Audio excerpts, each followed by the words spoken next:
Bienvenidos al podcast de abogado.com. Tus soluciones legales empiezan aquí.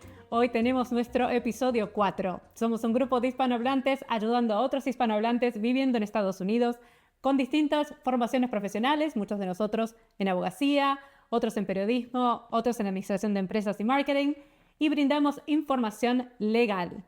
Así que hoy vamos a empezar con una invitada muy especial, la señora Mayrin Gómez. Bienvenida. Mayrin ya es parte de nuestro equipo, pero hoy la empujamos y obligamos a salir al aire porque Jonathan no está. Quizás vuelva Jonathan más tarde para la segunda parte de este episodio, pero por ahora vamos a empezar con Mayrin, que nos va a contar las noticias de actualidad legal. Bienvenida, Mayrin. Hola, Mariana. Hola a todos. Gracias por arrastrarme a este episodio del podcast. Y sí, hoy tenemos muchas noticias, empezando con un personaje que creo que es conocido por todos o por la gran mayoría de los hispanos en Estados Unidos, y es Bad Bunny. Sí, Bad Bunny, que en días pasados fue confirmado para hacer el show del medio tiempo del Super Bowl el año que viene. Pero el detalle es que parece que se confirma un invitado adicional para el año que viene, y sería nada más y nada menos que el ICE. Así es. Todo el revuelo que ha causado este anuncio de la NFL de llevar a Bad Bunny al Super Bowl ha sido enorme. Opiniones vienen, van, gente que está muy contenta, gente que lo ha celebrado, por ejemplo, sus grandes amigas Shakira, J-Lo, pero hay otro grupo de personas que no está tan contenta. Entre esas personas está nada más y nada menos que la secretaria de Seguridad Nacional, Kristi Noem, quien en una reciente participación en un podcast manifestaba su opinión no muy favorable. No voy a decir exactamente qué dijo, creo que es preferible que ustedes mismos lo busquen en internet y lo escuchen de su propia boca, pero les voy a decir que no está nada contenta la secretaria con esta decisión de la NFL. ¿Por qué? ¿Por qué no está contenta la secretaria? ¿Por qué no está contenta tanta gente? Bueno, Bad Bunny ha sido muy abierto con sus opiniones políticas nada favorables a la actual administración, específicamente en materia migratoria. De hecho, antes del anuncio de la NFL, unas semanas antes, él había dicho que él no iba a hacer conciertos aquí en los Estados Unidos, no, porque, y aquí voy a citar textualmente, porque temía que la ICE estuviera presente, se apersonara en los recintos, y le preocupaba cómo podía esto afectar a sus fanáticos. Entonces él dijo, no, yo no me voy a presentar en los Estados Unidos. Si me quieren ver, pues pueden venir a verme en Puerto Rico o pueden ir a verme en cualquier... Los Estados Unidos continental. Sí, los Estados Unidos continentales. Es una importante acotación, por supuesto. O fuera del país. Ahora, yo no sé si Bad Bunny entiende que muchos de sus seguidores probablemente quizás no pueden salir del país por razones migratorias, sí. Entonces sí van a quedar sin verlo anyways, ¿no? Pero bueno, el punto es que Bad Bunny siempre se ha mostrado muy en contra de las políticas migratorias, y entonces esto no le cayó muy bien a personas simpatizantes de la actual administración, que además dijeron que deberían llevar a alguien que fuera estadounidense, americano. Y yo digo... ¿Y no se enteraron que Puerto Rico es territorio estadounidense? Sí, parece que no se enteraron que Puerto Rico es territorio estadounidense. Entonces, bueno, este es el panorama en este momento de lo que puede suceder el año que viene en el Super Bowl con la presencia del ICE. Pero yo quisiera preguntarte, Mariana, o sea, ¿realmente sí puede suceder esto? O sea, ¿es realmente posible que funcionarios del ICE se presenten en espectáculos musicales, espectáculos deportivos de la importancia de un Super Bowl? O si nos vamos más al futuro, el año que viene es el Mundial. Imagínate, van a venir personas de todas partes del mundo a esos partidos. Puede pasar que, o sea, los funcionarios de inmigración tienen facultad para personarse en esos lugares. Sí, hay posibilidades de que ahí se presente en el concierto de Bad Bunny o en cualquier lugar público o evento público. De hecho, nosotros hablamos ya sobre esto por el tema de la Copa América en nuestro blog. A ver, respecto a al espectáculo de medio tiempo del Super Bowl en particular, obviamente todos los operativos de ahí son secretos hasta que pasan, por un tema de que, siendo secretos, tienen más chance de que sean exitosos. Respecto a este espectáculo en particular, recuerdo que uno de los funcionarios de Trump dijo específicamente, se les preguntó específicamente si iban a estar en el Super Bowl en el espectáculo de Bad Bunny, y no dijo sí o no, esto fue en un podcast, pero dijo no hay donde esconderse y que no había ningún lugar seguro, safe haven creo que dijo. Así que como poder pueden, no está confirmado. Bueno, yo diría que ya está prácticamente confirmado eso de que sorpresa, mucha sorpresa, a lo mejor no es, porque yo me acuerdo eso que dijo el asesor del Departamento de Seguridad, ¿cierto? Él creo que se llama Cory Lewandowski, me parece, si no estoy mal, pero días después, la secretaria Novim, en ese podcast al que yo hacía referencia anteriormente, también se le preguntó específicamente sobre el tema del Super Bowl, y ella dijo, cito, que sí, que iba a haber agentes en todos lados y que iban a estar haciendo cumplir la ley. O sea que pareciera, sí, ¿me dejo llevar por lo que dijo la secretaria? Sí, puede ser que sí estén ahí presentes los agentes federales. Que encima hay que traer a colación que el Super Bowl se va a llevar a cabo en California, en Santa Clara. California, Que hay un montón imagínate, bueno, en teoría, montón de sí, inmigrantes sin estatus legal. correcto. Pero aparte Dice el gobierno de Trump. ¿Perdón? Dice el gobierno de Trump que hay una gran cantidad de inmigrantes con estatus ilegal. Exacto. Así que justamente es un objetivo principal el estado de California. Sí, y aparte ha sido epicentro pues de un montón de redadas fuertes justamente porque Trump considera que es un estado clave para sus operaciones migratorias y ha habido enfrentamientos, además protestas justamente por estas redadas. Ha habido enfrentamientos entre el gobierno federal y el gobierno local. Por ejemplo, Gavin Newsom ha demandado al gobierno federal por haber usado la Guardia Nacional para reprimir estas protestas. También hace poco promulgó una ley en la que le exige a los efectivos, a los funcionarios de migración, que no se tapen más la cara, que muestren sus rostros, que no se la cubran y que además se identifiquen como agentes de migración cuando están haciendo sus operaciones, a menos que sea algo encubierto o al menos que sea por motivos de salud, que tengan que usar una mascarilla.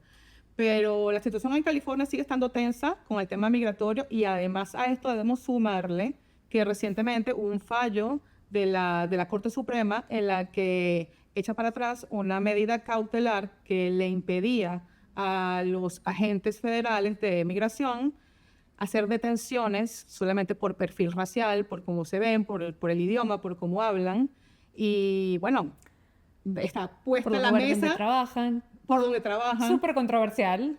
No vamos a entrar en... Bueno, de hecho, ni la Corte Suprema se pronunció sobre la legalidad de esto. Simplemente dijeron que levantaban la medida cautelar.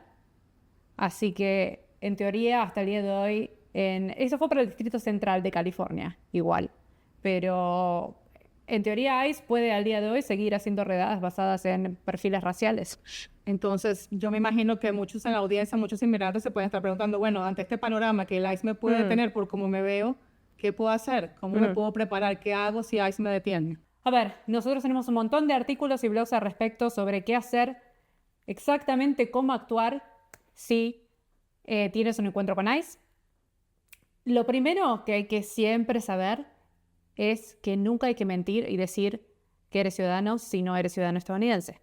¿Por qué? Porque la mentira en sí ya es una causal de deportación. Eso número uno. Segundo, todos los inmigrantes están obligados, esto ya lo hablamos en un podcast anterior en el que le contestamos a una oyente, que todos los inmigrantes tienen obligación de llevar consigo prueba de su estatus migratorio. Incluso pusimos en pantalla el screenshot lo podemos volver a poner, de la ley INA, exactamente donde dice esto. También tenemos otros blogs en los que hablamos de la importancia de ciertos formularios para estar preparado, que son, el blog exactamente se llama ¿Por qué los formularios G28 y 246 son herramientas clave? Lean eso sobre cómo prepararse si son inmigrantes. La respuesta básica es, obviamente, si se encuentran con ICE y son inmigrantes, tienen la obligación de mostrarles la green card. A ver, Mariana, sí, eso es en cuanto a los inmigrantes que están en proceso, quienes tienen green card, pero yo te pregunto, por ejemplo, en el caso de los ciudadanos, por ejemplo, yo soy ciudadana, pero no puedo negar, por cómo me veo, por cómo hablo, que soy latina. ¿Qué pasa si en medio de estas redadas o en un operativo del ICE me detienen simplemente por cómo me veo o por cómo me escuchan hablando? Porque ya sabemos que a raíz del fallo de la Corte Suprema tienen potestad para hacer esto. ¿Qué podemos hacer los ciudadanos? Los ciudadanos, por ley federal, no están obligados a mostrar ni llevar prueba de que son ciudadanos estadounidenses. Simplemente con decirles a los agentes de ICE, por ley, que son ciudadanos estadounidenses, por ley debería bastar eso. Ahora bien, hay mucha gente que, como vos decís, teme ser víctima de perfilaciones raciales, entonces lo que estas personas pueden hacer es llevar consigo una copia del pasaporte o del certificado de nacimiento o el pasaporte en tarjeta para sentirse más seguros. Pero, de nuevo, la ley no obliga a los ciudadanos estadounidenses a llevar prueba de que son ciudadanos estadounidenses. Sin embargo, ya sabemos que han habido varios casos de ciudadanos que han estado en medio de un operativo y han resultado detenidos por el ICE. No, ni siquiera les dieron tiempo de decir, hey, hello, soy ciudadano, ni siquiera. De hecho, hace poco, no sé si sabes de este caso, un señor de 79 años, también en California, recientemente entraron agentes de migración a hacer un operativo en su establecimiento. Tiene un lavado de autos en California. Y los agentes entraron con tal violencia que el señor lo lanzaron al piso, no una, sino 2 veces. Terminó amoreteado, terminó con costillas rotas y al final fue detenido. Fue detenido él y sus 5 empleados. El detallazo es que el señor evidentemente era ciudadano. Después que los funcionarios se dan cuenta del estatus del señor, lo sueltan, lo dejan en libertad, pero ya había pasado 12 horas detenido. Entonces ahora el señor ha decidido demandar por la módica suma de $50 millones porque considera que sus derechos constitucionales y sus derechos civiles fueron violados. Entonces yo te pregunto, ¿es esta la vía que debería asumir o tomar un ciudadano que se vea envuelto en una situación más o menos similar? Claro que está en su derecho. Está en todo su derecho. Es más, si mal no recuerdo, en este caso hasta le rompieron costillas, ¿no? Al abuelo. Correcto. Entonces, desde luego que va a pedir daños y perjuicios. Y esto es lo que hay que recordar, que si estamos hablando de un ciudadano estadounidense, el abogado al que uno tiene que recurrir es un abogado de derechos civiles y constitucionales. Si uno es inmigrante y tiene problemas con ICE, ahí sí deberían ir a un abogado de inmigración. Así que acuérdense, nosotros tenemos el directorio de abogado.com con abogados de distintas áreas de práctica. Si tienes estatus de inmigrante, abogado de inmigración. Si sos ciudadano estadounidense, abogado de derechos civiles y constitucionales. Y vamos a hablar ahora de las leyes exactamente que son violadas en ocasiones como estas. Le vamos a pedir a Felipe, nuestro editor de video, que nos ponga en pantalla. El derecho a registros razonables según la 4ª enmienda de la Constitución, el derecho al debido proceso de la 5ª enmienda, el derecho a protección igualitaria de la 14ª enmienda, así como la ley de derechos civiles por discriminación. Por tanto, recuerda que si eres ciudadano estadounidense deberías asesorarte con un abogado de derechos civiles y constitucionales. Si eres inmigrante, un abogado de inmigración.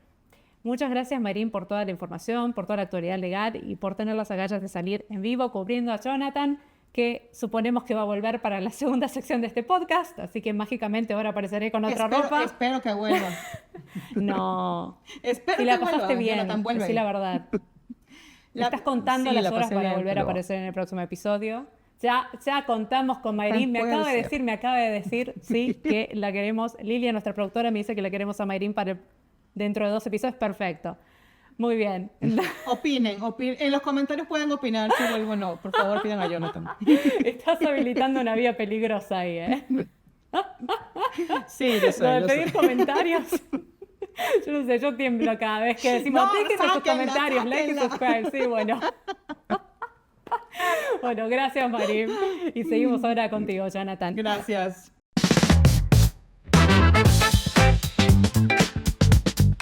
Gracias, Mariana. Gracias, Mayrin. Lo hiciste excelente. Gracias por ayudarnos en esta primera sección del podcast. Ya saben, a veces uno no cuenta con las cosas que te puede dar la vida y nos tocó volar a ayudar a la familia, pero tuvimos a Mayrin que lo hizo muy bien, excelente con el tema del Super Bowl y los posibles riesgos que uno puede tener con ICE. Pero bueno, vamos a empezar este segundo segmento contigo, Mariana, y vamos a hablar algo que siempre nos preguntan en nuestras redes sociales, que nos preguntan también en nuestra página web o en los videos que hacemos, y es sobre divorcios, manutención de niños y manutención de cónyuge, también conocido como alimony.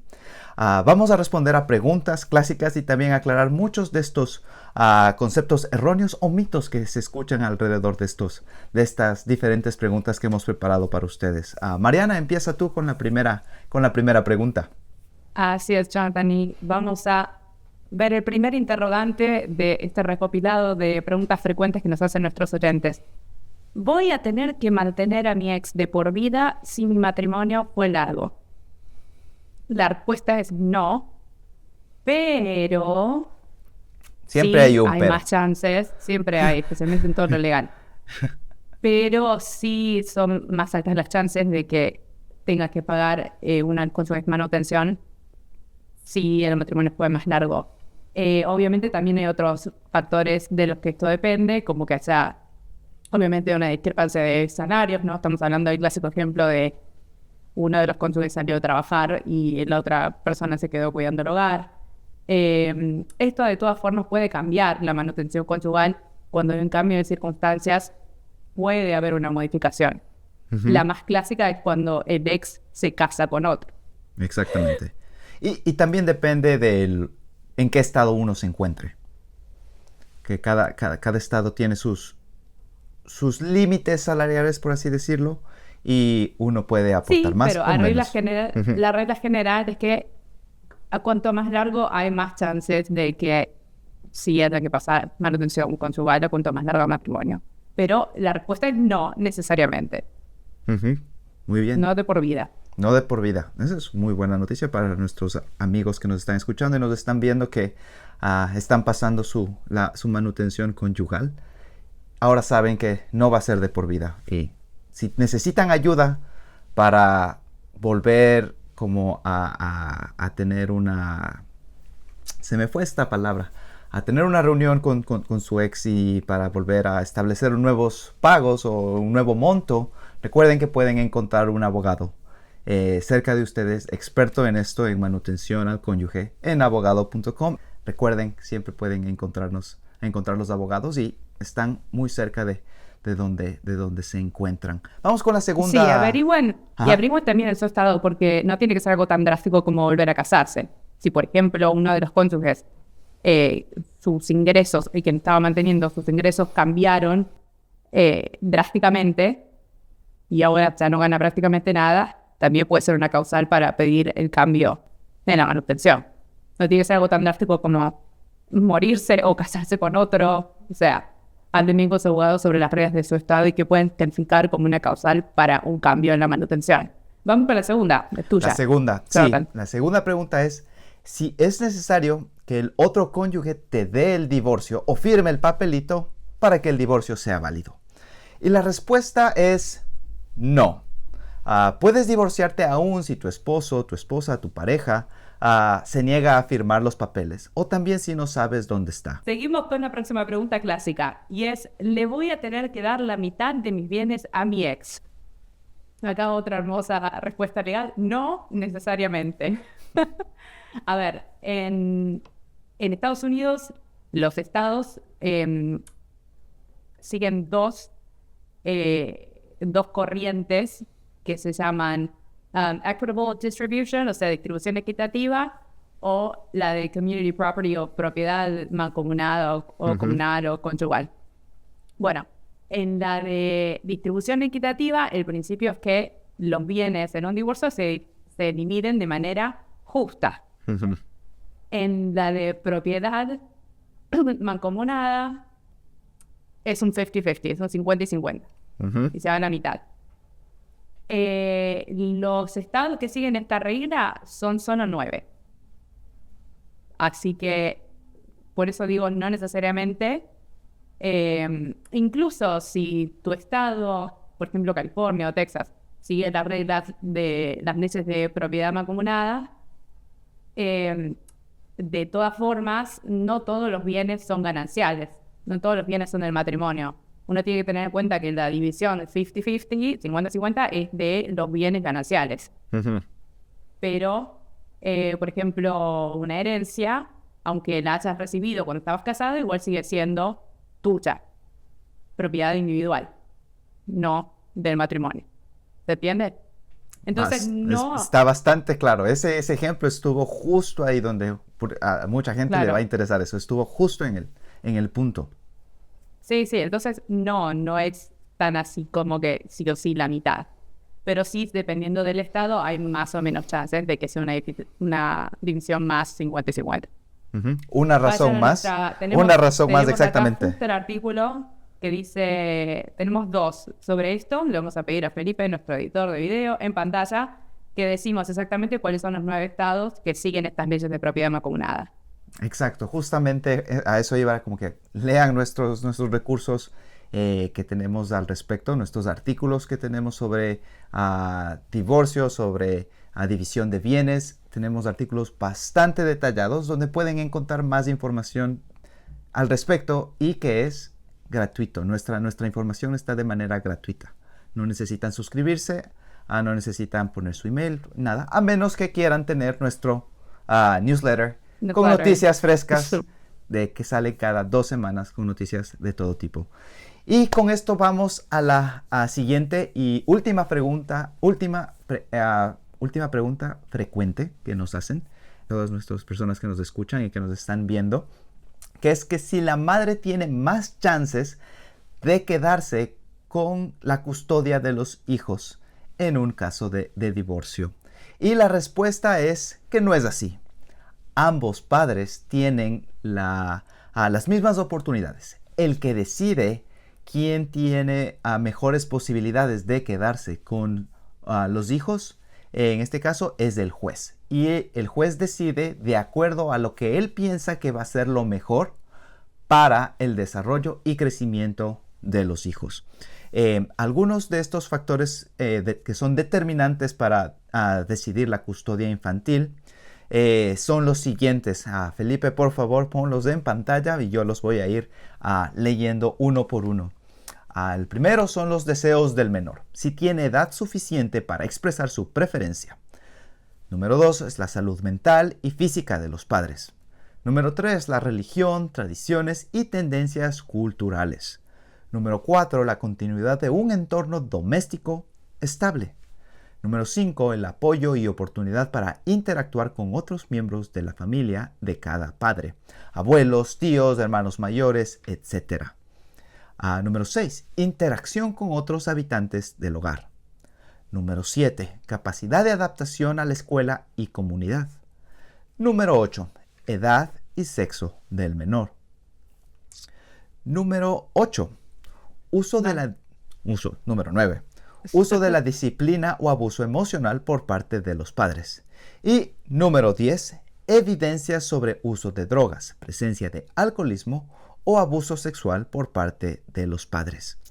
En estos casos donde hay la división y en un divorcio donde hay hijos de por medio, nuestra recomendación es siempre buscar la ayuda de un abogado, porque el abogado va a poderte recomendar qué es lo mejor para ti y tu familia. O sea, qué es lo que mejor te va a funcionar de acuerdo al divorcio que tengas. Entonces, siempre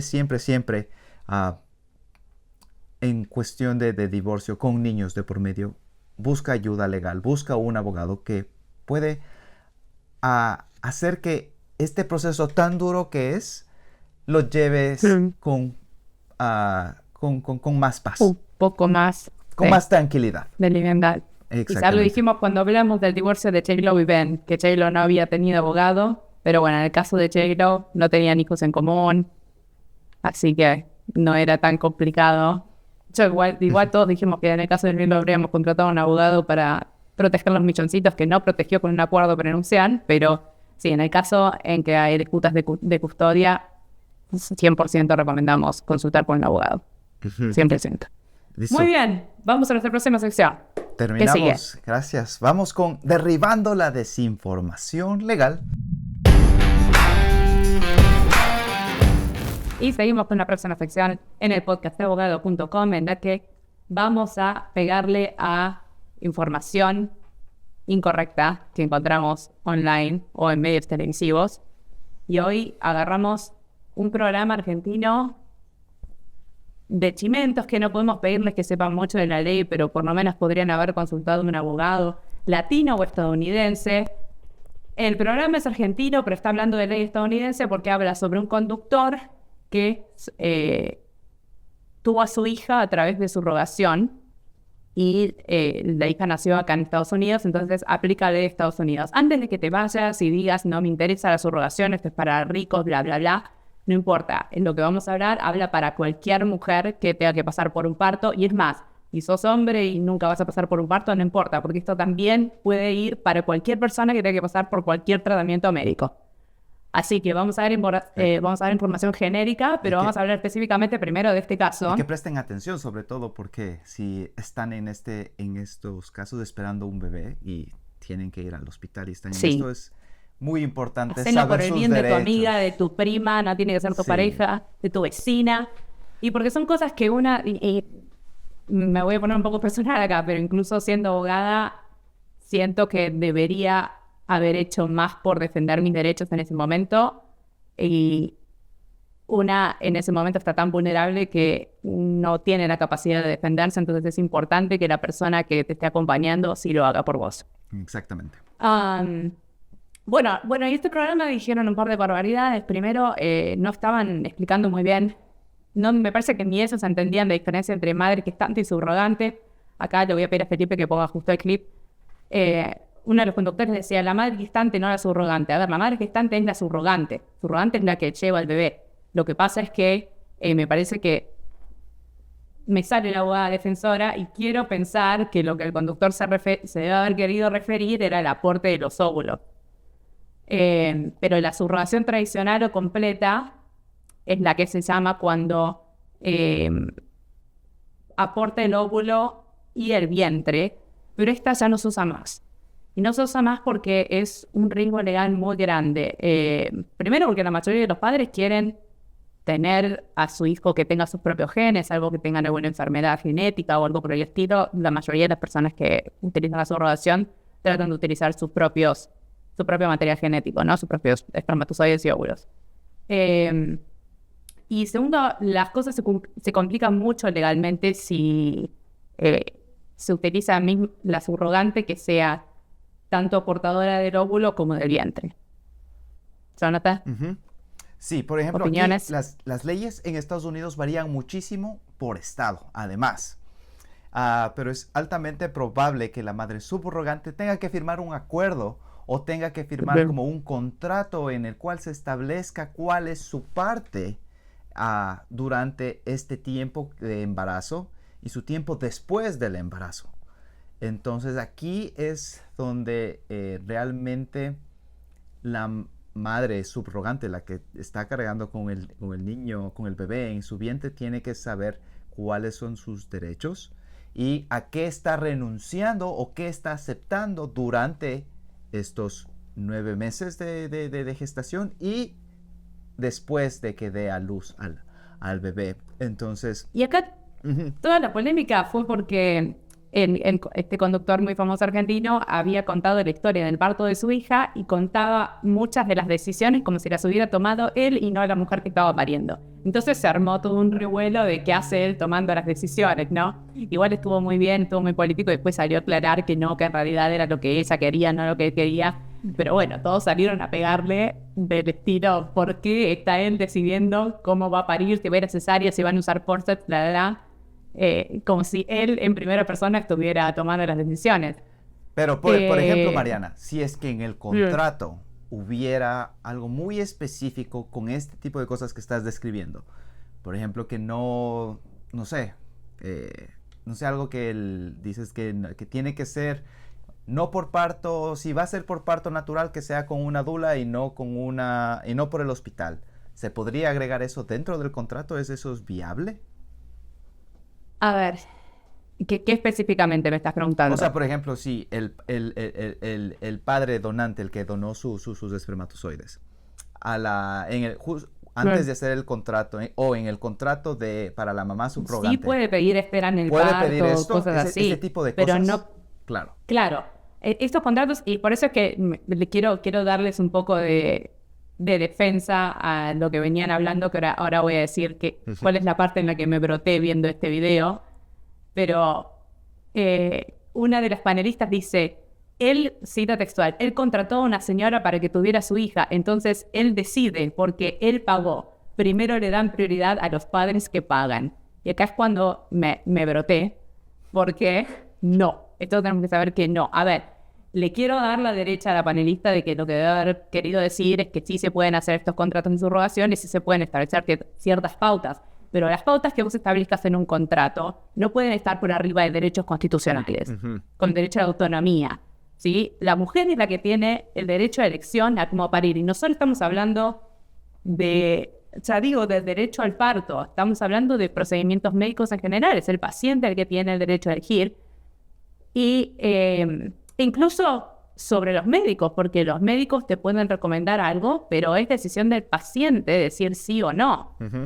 No solo hacer el tratamiento, sino qué tipo de tratamiento. A mí, por ejemplo, me pasa de escuchar muchas historias y de verlos, todas nosotras latinas viviendo en Estados Unidos, que hemos tenido distintas experiencias de parto y, por ejemplo, en cosas como, te voy a hacer un tacto. No, ¿te puedo hacer un tacto? O te voy a inducir con misoprostol. U otras, te voy a inducir con el globo. Te tienen que avisar, tienen que decir, ok, esto es lo que pasa con el misoprostol, esto es lo que pasa con el globo. Te tienen que preguntar, te tienen que dar una mínima noción de qué implica un método, qué implica el otro. Lo mismo con la pitocina, lo mismo con si te van a hacer una episiotomía, que ya no se hace de rutina, pero te tienen que preguntar si la creen necesaria, si que un desgarro es inminente, ¿no? Con todo, y obviamente con la decisión de ir a cesárea. Exactamente, bueno. y como lo señalabas antes, y lo tenemos aquí dentro de nuestro, nuestro guión de leyes que tenemos,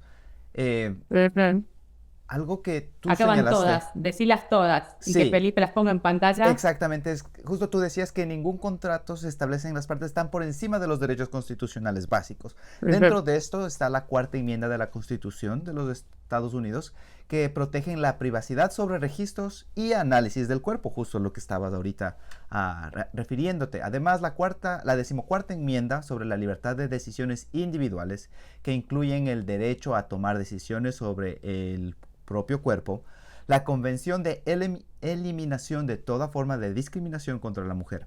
Además, tenemos jurisprudencia con el tema del parto. Precisamente, la jurisprudencia suele priorizar el poder de decisión de la mujer, aun cuando esto puede poner en riesgo al bebé.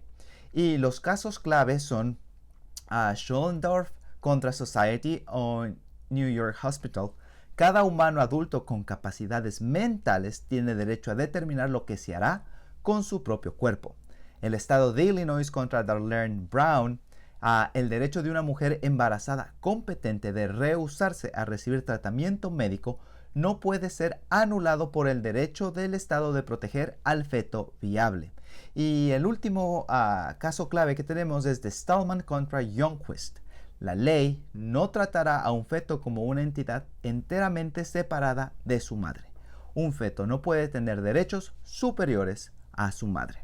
Y finalmente vamos a citar al Colegio Estadounidense de Obstetras y Ginecólogos, que afirma que el embarazo no es la excepción al principio de que un paciente capaz de tomar decisiones tiene derecho a rehusar tratamiento, a un tratamiento necesario para mantener la vida.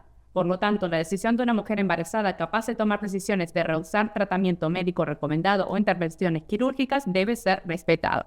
Tenemos bastante material al respecto. Por alguna razón no fue un hit online, no lo vio ni mi madre, así que míranos. No sabemos por qué la malla vaginal fue tan exitosa, pero el video de derechos de parto no. Así que vayan y míralos, y si no vas a parir, ayuda a tu prima, a tu vecina, a tu pareja, a quien sea. Pero les recomendamos cosas. Hay muchísimos detallitos que uno por ahí no piensa que tiene poder de decisión en ese momento, y sí.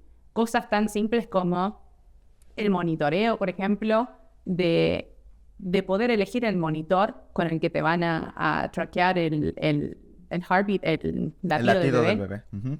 Bueno, un montón de gente en Estados Unidos en muchos hospitales hay acceso a lo que se llama el Mónica, ¿no? Que es el inalámbrico, que vos te podés mover durante el parto mientras te están poniendo ahí el monitor. Pero muchos hospitales a mí, por ejemplo, no me lo estaban diciendo y lo tuve que pedir. Entonces, pequeñas cosas. Ya les digo, rotura de fuente, la pitocina, los métodos de inducción, si va a ser globo, si va a ser misoprostol, la episiotomía, la cesárea, todo es decisión del paciente. Así que si algo quiero que les quede con este video es que pregunten y no den por hecho que otros pueden tomar las decisiones por uno. O sea, claramente nosotros queremos que el 99% de los médicos son buena gente y que quieren de verdad lo mejor para uno, pero sí hemos escuchado casos. La mala praxis existe, para eso tenemos nuestro directorio de abogados que te pueden defender de una mala praxis, pero lo importante es que sepamos también defendernos en el momento, porque el abogado va a estar después, pero en ese momento es importante que seamos nosotras o nuestros acompañantes los que aboguemos por nuestros derechos. Exactamente, y ya saben, tenemos en el directorio los abogados de mala praxis médica que están listos y dispuestos para ayudarlos. Vamos con la siguiente sección, que es el Que se hace el quiz. quiz legal. Exactamente. Muy Vamos bien, ahí. ya estamos. Bueno, como es de costumbre en nuestros diferentes episodios de este podcast, nos vamos a despedir con el quiz legal, haciendo 5 preguntas con las respuestas, a ver si es que pudieron aprender algo de este episodio. Vamos a empezar con la pregunta número 1 y es: si ICE me detiene injustamente y soy ciudadano de los Estados Unidos, ¿debería contratar un abogado de inmigración? ¿Verdadero o falso?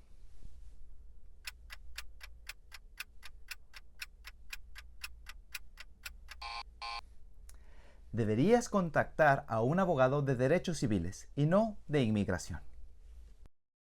Falso, muy bien. Entonces, pregunta 2. Si un agente de ICE te detiene y eres inmigrante, ¿estás obligado a mostrarle papeles? ¿Verdadero o falso?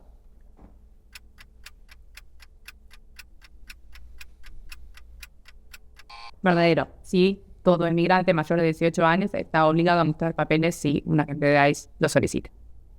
Pregunta número 3. ¿El padre tiene, por lo general, menos chances de obtener la custodia de los hijos? ¿Verdadero o falso?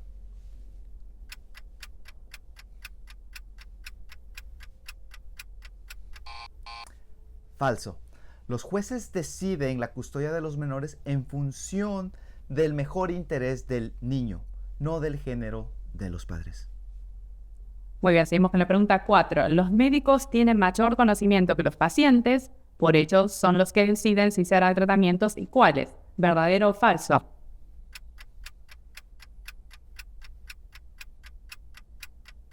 Es falso. Un paciente que tiene capacidad de tomar decisiones puede tomar las decisiones médicas sobre su cuerpo. Y vamos con la última pregunta, la número 5. ¿Puedo divorciarme incluso si mi cónyuge o mi pareja se opone? ¿Verdadero o falso?